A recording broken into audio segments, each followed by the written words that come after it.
नमस्कार दोस्तों, welcome to my new video. आप सभी कैसे हो? आई होप एकदम अच्छे होंगे। तो चलिए बिना देर से वीडियो को शुरू करते हैं। क्या आप जानते हैं YouTube की स्थापना कब हुई? जानते हैं तो कमेंट में बताइए।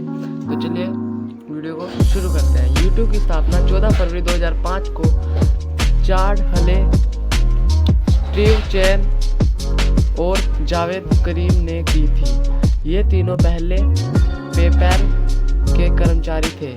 YouTube को बाद में 2006 में गूगल ने खरीद लिया था।